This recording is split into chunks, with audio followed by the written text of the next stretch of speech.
We've got Tyler Pratt here. He's from Enfuse Fitness in Enfield, Connecticut, and we are doing a little bit of tweak on the steak. You're normally a gentleman who comes on here with really healthy recipes, and now you've got a machine that's going to help us be a little healthier too. Yes, this is something new that I picked up. It's been around for 20 years or so, but you don't hear about it very much in the mainstream. You see some chefs using it. This is called a sous vide.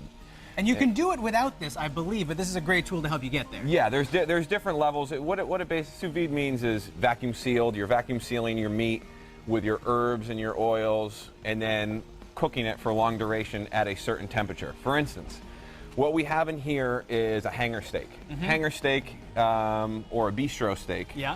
Oh, you'll be able to see it there? There we go, yeah, I'm trying to show everybody at home. Okay, so the bistro steak comes from right below the diaphragm of, literally means hanging. It hangs off the diaphragm. Oh, okay. So you typically would marinate something like this to cut down a little bit. For this, what I did was I have a before and after here, so we'll be able to see both sides. Very cool. It is literally the easiest way to cook I've ever cooked. It's phenomenal. You think so? Easier than just slapping it on the grill? Yeah, because you'll see. Watch, this is going to be awesome. Yeah, prove me wrong. All right, so what you get here is I get a BPA-free, PVC-free plastic bag. Okay. And you just throw the meat in. Okay. Simple so far, right? You can handle this at home. Simple so far. I'm still a little skeptical. I know, can't wait for you to prove me wrong. You should be, because you're going to have to see the after product right now. Okay. And then this is just some tarragon, bay leaves, shallot, salt, pepper. Okay, we'll just dump that right in. Okay. And then a little bit of oil. We don't now, people can make these toppings at home too if they're nervous about their salt intake, because a lot of these have salt as the first ingredient when you look at a recipe blend. What you want to look at when you're looking at any recipe blend is actually the sodium content, because some may have salt as a first ingredient, but maybe still has 75 milligrams of salt per tablespoon or teaspoon. So you want to just make sure you're reading your labels and figuring out what's going on there. So right here, that looks pretty easy, right? The meat's going to be done. This is going to be it. So you're telling me that I more or less boil it for 4 hours or so? But that's the thing is that you're never boiling it. What is medium rare on a steak? Do you know? Okay, like 130, 140? 130. What's it set at? 132. Okay? So you're not boiling it because the water is never touching the meat. The only thing it's doing is bringing it up to temperature. The meat is physically sealed inside the bag. So what you do is I put in like 20 minutes ago, I put my asparagus in here as well with butter. So I just threw a little butter in there, a little salt. Let's see what this looks like. This is a little nerve-wracking. I've done this at home. As well, you should be nervous. You think so? No, you're confident. But this is one of those things where it really comes down to it should just be a basic science thing. Okay. So we're going to take this meat out of here. It looks good so far. There's a nice smell in the air. All right. So what we're going to do is I have this burner all warmed up, so that way nobody likes that, like non-seared meat look. So we're going to sear that off on all sides. What do we got for time here?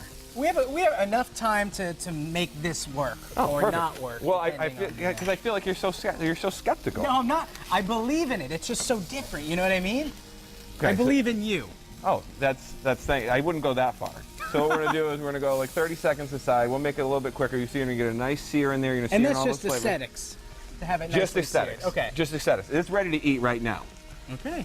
So this cooked for like 4 hours last night at 132 degrees, and I just warmed it up when I got here. Now, and I'm not knocking this piece of material, but basically this is keeping and maintaining 130 degrees or so for a medium rare temperature. Correct. I imagine you can move it up a little higher if you want it to be medium or well done or something like that. Right, exactly. And the different types of cuts of meat that you're going to use are going to need different temperatures. So like if it's bone in, you're going to need a little bit more time. If it's pork, you're going to want it at more of a medium well, the medium, which obviously you can still eat a medium pork now. You can have it with a little bit of pink in it, which is nice because everyone will sit there and you're trying to poke at it and you're trying to say, okay, is that ready? Is that not?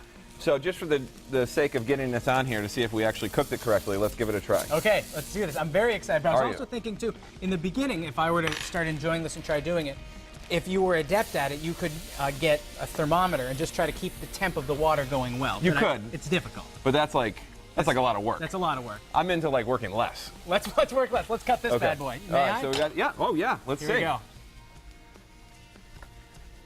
Oh, taking a live look on our steak cam right here. How's it look? Looks good. Actually looks perfectly medium rare too. Yeah, get through it though. I haven't been working out this year. All right, here we go. It looks good. All right, will you take a bite? I'm gonna take a bite. Here we go. All right, there's your asparagus. Also cooked in the sous vide. Good, juicy, I'm a believer. They came Well out good? done. Very Really? good. You should try about two. That's great stuff. Still ahead. No one's perfect. It's a fact of life we have to